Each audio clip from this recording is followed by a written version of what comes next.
Et donc la prochaine conférence, c'est par Corinne Von sur quelles conséquences de la HARC et l'ambulatoire. Un sujet avec lequel elle est familière. Simon Trey. Bonjour, mesdames, messieurs, chers collègues, monsieur le président, monsieur le modérateur. Je vais parler des enjeux de la chirurgie ambulatoire et de la RAC. On verra après la similitude au sein des GHT. Et en tant que présidente de l'Association française de chirurgie ambulatoire et membre du conseil exécutif de l'Association internationale de chirurgie ambulatoire, c'est-à-dire après avoir beaucoup de contacts avec la chirurgie ambulatoire telle qu'elle est développée dans les autres pays, aussi bien européens qu'internationaux. Alors, nous accusons toujours un retard en France. Et malgré que depuis 2009, des fortes incitations institutionnelles aient été réalisées pour favoriser son développement, qu'elles soient coercitives comme la mise sous accord préalable ou incitatives comme le tarif unique des GHM de chirurgicaux de niveau 1 que nous avons obtenu, la croissance de la chirurgie ambulatoire reste lente et comme plafonnée. Il y a des actes encore très simples dont le taux reste très bas. Par exemple, en 2016, on est encore à 61% de cures de hernie inguinale en ambulatoire en France. Là, vous voyez ici l'évolution des taux, avec une courbe, en effet, il y a une ascension à peu près régulière, mais enfin avec une pente qui est basse. Ici, nous avons gagné quelques points dans le taux de chirurgie ambulatoire, et ça correspond simplement à la modification du périmètre, puisque depuis l'année dernière, on a intégré les actes de stomatologie, les interruptions volontaires de grossesse instrumentales, la pose de chambres de perfusion implantable, enfin 7 actes supplémentaires dans le champ de la chirurgie ambulatoire. Donc on a grossi les chiffres, mais un peu artificiellement. Alors vous voyez ici le moment où on a quand même réussi à croiser les deux lignes entre la chirurgie complète et la chirurgie ambulatoire. Donc c'était en 2014-2015. Et actuellement, on a un objectif, vous voyez, d'augmenter avec une pente beaucoup plus raide cette fois-ci, et d'être en 2020 à 66,2, qui est encore un taux largement inférieur à nos collègues européens qui sont dans les 70%, 80% de prise en charge ambulatoire. Alors, il y a des freins qui persistent et qui sont alimentés par des peurs. On voit très bien, et je parle de mon expérience, on a peur de perdre le lit. Alors chez les chirurgiens, on dit que c'est parce qu'il y a une peur de baisse de pouvoir. Ce qui est sûr, c'est que les directeurs ont peur de perdre des lits et de perdre des gains, qui essayent de mettre autre chose toujours dans les lits qui ont été libérés. Il y a une peur de risque. J'ai peur de quoi? Je ne sais pas, mais j'ai peur. On regarde les chiffres internationaux de la chirurgie ambulatoire, il n'y a jamais eu de mort. Il y a une série de 60 000 malades avec 1,1% de réhospitalisation à 30 jours.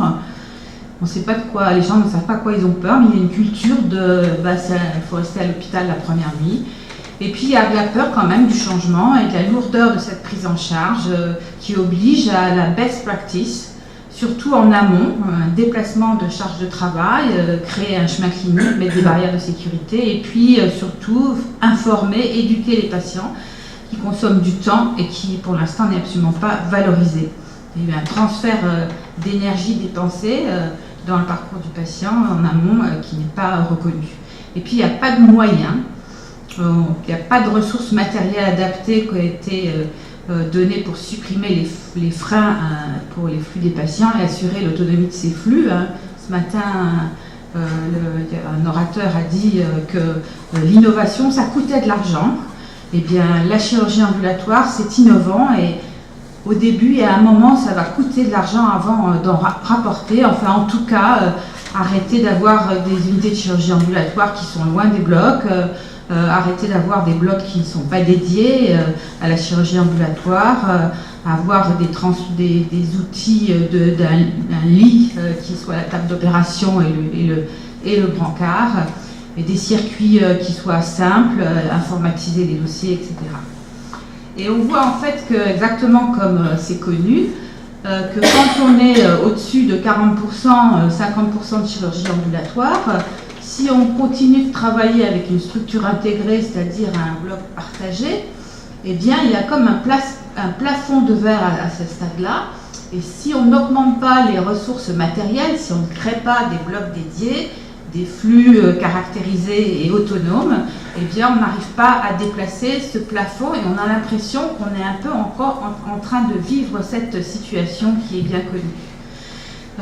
Si on ne supprime pas ces 2,5 du circuit du patient, l'ascenseur, la chambre d'hospitalisation du patient dans lequel il met ses petites affaires enfermées et qui après, pendant tout le temps où il est au bloc opératoire, elle reste à lui, il peut la retrouver en revenant. Si on ne supprime pas ces choses-là avec le fameux patient debout, et puis un circuit avec une marche en avant, eh bien on va rester sur notre plateau des 50 et quelques %.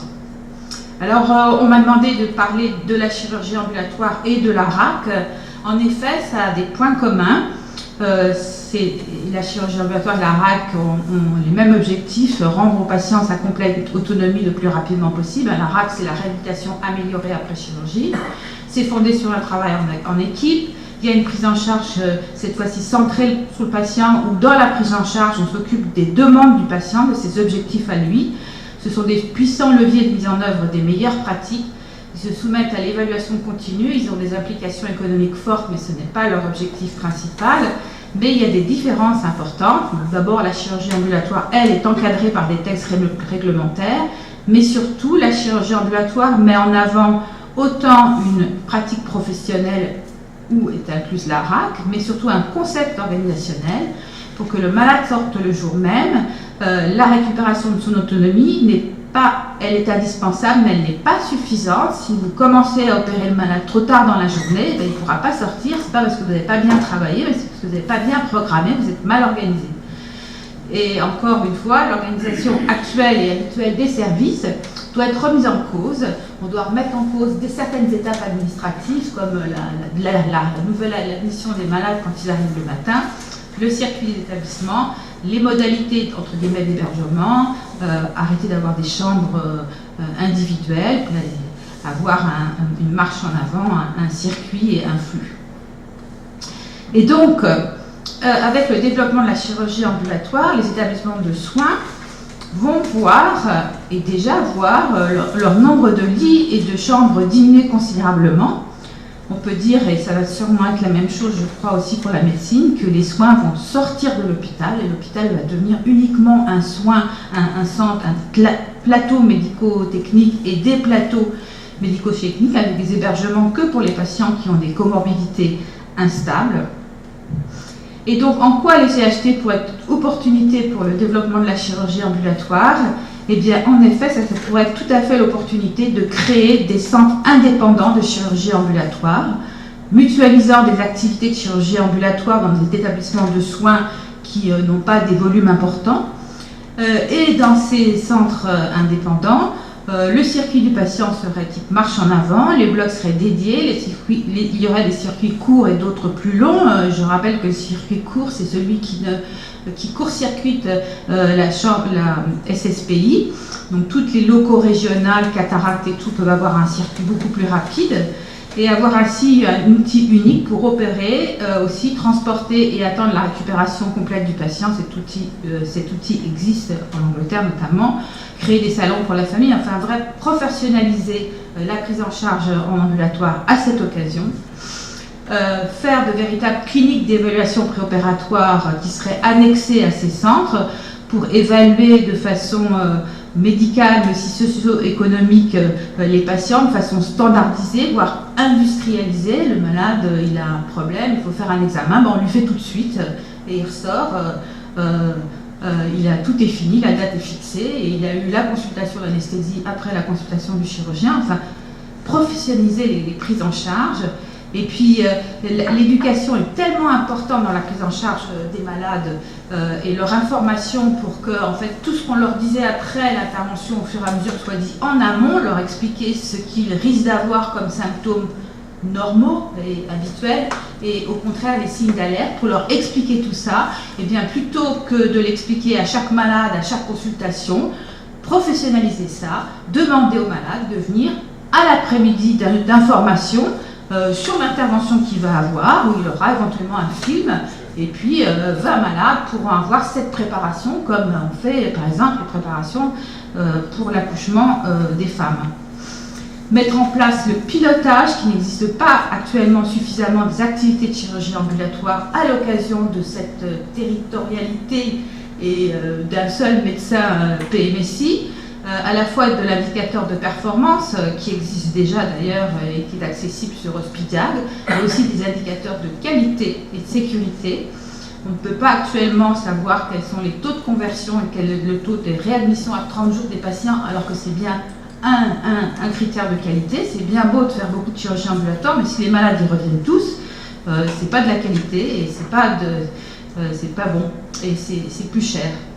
Et puis profiter aussi de cette explosion du rôle de l'hôpital, cette modification pour supprimer, abandonner la tarification à l'activité en ayant une tarification au parcours qui tient compte de l'avant et de l'après, pouvant faire intervenir et inclure notamment un médecin de ville, une infirmière libérale, et tenant compte aussi des niveaux de sévérité qui, je rappelle, ne sont pas pris en compte en chirurgie ambulatoire alors qu'ils le sont en chirurgie complète.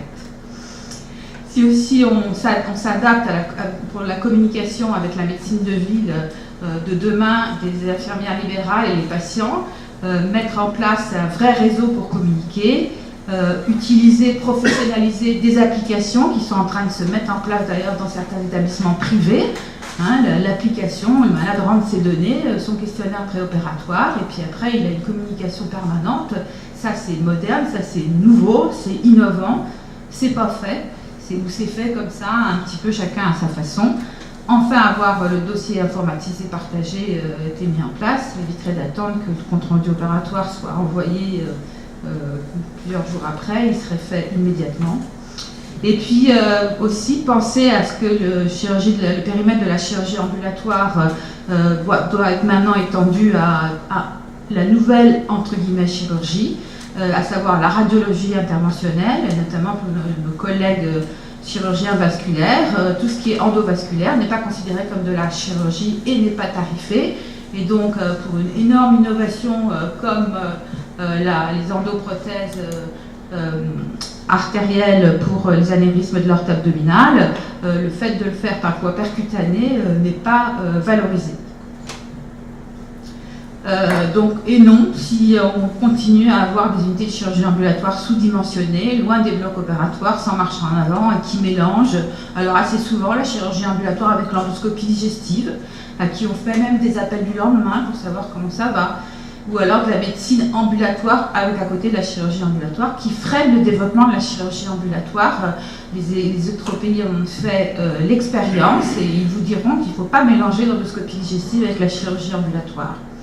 Alors en conclusion, je vous redirai qu'il y a une vraie opportunité au moment de la mise en place de ces groupements hospitaliers territoriaux pour avoir un vrai développement de la chirurgie ambulatoire, à condition qu'on mutualise les petites activités de chirurgie ambulatoire en créant des centres indépendants de chirurgie ambulatoire accessibles aux malades facilement, avec des parkings, et ils permettront de modifier les organisations, enfin, le circuit des patients par de nouveaux ajustements architecturaux, de professionnaliser la préparation des patients à l'intervention et à ses suites. Si des moyens modernes sont utilisés pour favoriser la communication entre le patient, l'établissement de soins, le médecin de ville et l'infirmière libérale, comme les applications, s'il y a un vrai pilotage de l'activité et de la qualité de la chirurgie ambulatoire, si une nouvelle tarification au parcours complet de la prise en charge était mise en place, ça fait beaucoup de si, mais il faut être ambitieux et il faut le croire. En tout cas, c'est mon cas. Je vous remercie.